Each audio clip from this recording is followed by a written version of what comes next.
பாடசாலை குழந்தைகள் மீது தாக்குதல் நடத்த மாட்டோம். ட்ரம்ப் வெளியிட்ட கருத்தால் கோபத்தில் ஈரான். இலங்கையில் மூழ்கிய ஐரிஸ் டெனா. வைத்தியசாலையில் சிகிச்சை பெற்று வந்த 22 ஈரானியர்கள் விடுவிப்பு. பிரேத அறையிலிருந்த யுவதியின் சடலத்தின் மீது தவறான நடத்தை. திட்டமிட்ட போராட்டத்திற்கு நீதிமன்றம் விதித்த தடை. மட்டக்களப்பில் மண்ணெண்ணெய் தட்டுப்பாடு. மீனவர்களுக்கு பாதிப்பு ஏற்படும் அபாயம். யாழில் குடியிருப்புக்கு நடுவே அமைந்துள்ள தனியார் கோழிப்பண்ணை. நடவடிக்கை எடுக்காத அதிகாரிகள். மீனவர்கள் எதிர்நோக்கும் சிக்கல்கள். கிளிநொச்சியில் விசேட சந்திப்பு.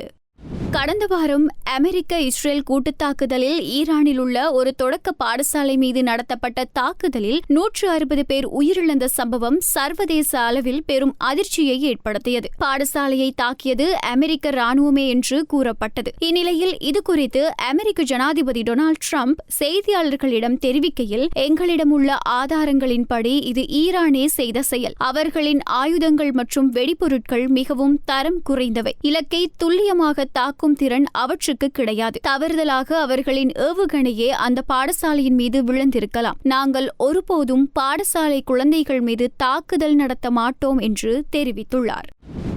ஈரானிய கப்பலில் இருந்து மீட்கப்பட்டு சிகிச்சை பெற்று வந்த 22 பேர் சிகிச்சை முடிந்து தற்போது விடுவிக்கப்பட்டுள்ளனர். தென் கடற்பரப்பில் அமெரிக்க கடற்படையினரின் தாக்குதலுக்குள்ளாகி மூழ்கிய ஐரிஸ் டெனா என்ற ஈரானிய போர்க்கப்பலில் இருந்தே இவர்கள் மீட்கப்பட்டிருந்தனர். கடந்த புதன்கிழமை அமெரிக்க நீர்மூழ்கி கப்பல் நடத்திய தாக்குதலில் குறித்த போர்க்கப்பல் மூழ்கிய போது காயமடைந்த நிலையில் இவர்கள் இலங்கை கடற்படையினரால் மீட்கப்பட்டு அவசர சிகிச்சைக்காக வைத்தியசாலையில் அனுமதிக்கப்பட்டிருந்தனர்.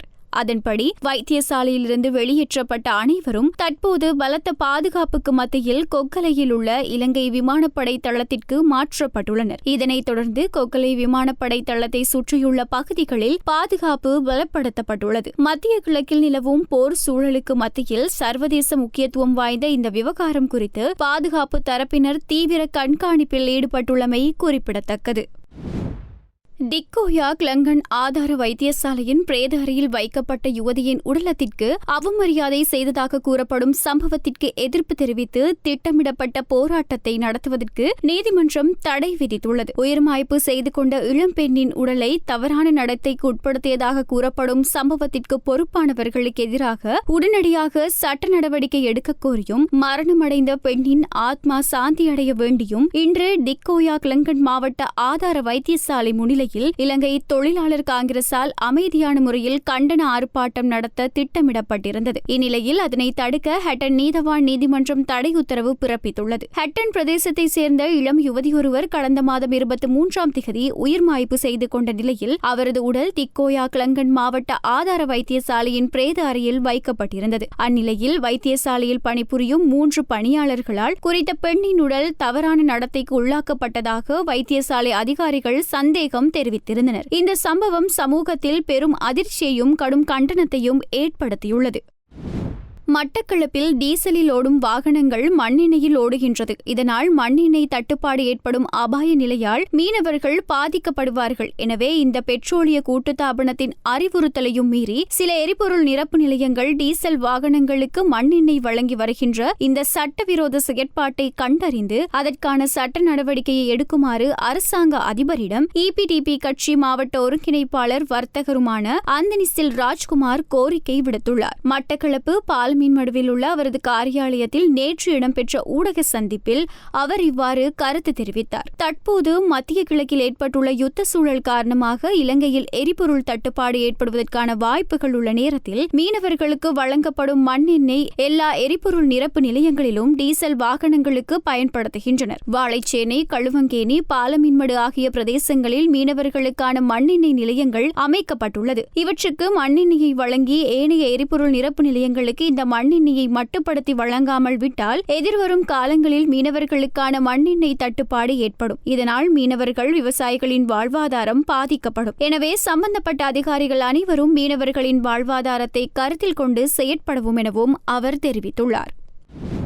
யாழ்ப்பாணம் வலிகாமம் தெற்கு பிரதேச சபைக்குட்பட்ட உடுவில் தெற்கு சத்தியபுரம் பிரதேசத்தின் கருத்தான் வழலி குறிச்சியில் அமைக்கப்பட்டுள்ள தனியார் கோழிப்பண்ணையால் அதனை சூழவுள்ள பொதுமக்கள் பெரும் சுகாதார சீர்கேடுகளை எதிர்நோக்குவதாக தெரிவித்துள்ளனர். இது தொடர்பில் மேலும் அறிய வருவதாவது, J182 கிராம சேவையாளர் பிரிவில் அமைந்துள்ள குறித்த பகுதியில் குடியிருப்புகளுக்கு நடுவே தனியார் ஒருவர் காணியை வாங்கி 2024ஆம் ஆண்டில் கோழிப்பண்ணை அமைத்துள்ளார். குறித்த பண்ணை அமைக்கும் போதே கிராம மக்கள் சந்தேகம் குறித்த காணி உரிமையாளரிடம் கேட்டபோது அவர் மேலே சூரிய மின்கலப்படலம் அமைத்து பெண்களுக்கு சுய தொழில் முயற்சி வாய்ப்பு வழங்கப் போவதாக கூறியிருந்தார். பின் கூறியதற்கு மாறாக கோழிப்பண்ணை அமைத்துள்ளார். கோழிப்பண்ணை அமைத்த பின்னர் குறித்த பகுதியில் வாழும் மக்கள் துர்நாற்றம், ஆஸ்துமா, சுவாசிப்பதில் சிரமம், இளையான் பெருகுவதால் ஏற்படும் தொற்றுக்கள் என பெரும் சுகாதார பிரச்சினைகளுக்கு முகம் கொடுத்துள்ளதோடு குறிப்பாக வயதானவர்களும் சிறார்களும் வைத்தியசாலைகளுக்கும் சென்று சிகிச்சை பெற்றுள்ளனர். கடந்த காலங்களில் சுன்னாகம் போலீஸ் நிலைய பொறுப்பதிகாரியிடம்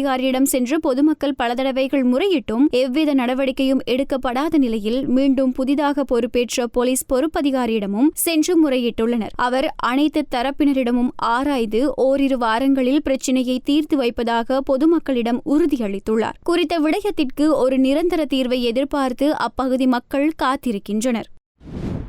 தேசிய மக்கள் சக்தியின் வன்னி மாவட்ட பாராளுமன்ற உறுப்பினர் மயில் வாகனம் ஜெகதீஸ்வரன் தலைமையில் கிளிநொச்சியில் இன்று ஊடக சந்திப்பு ஏற்பாடு செய்யப்பட்டிருந்தது. பாராளுமன்ற உறுப்பினர் தலைமையில் மன்னார் மீனவ சங்க பிரதிநிதிகளுக்கும் கடற்றொழில் அமைச்சருக்கும் இடையில் யாழ்ப்பாணத்தில் இந்த சந்திப்பு நடைபெற்றது. இதன்போது மன்னார் மீனவர்கள் எதிர்நோக்கும் பிரச்சினைகள் தொடர்பாக ஆராய்ந்து கலந்துரையாடப்பட்டது.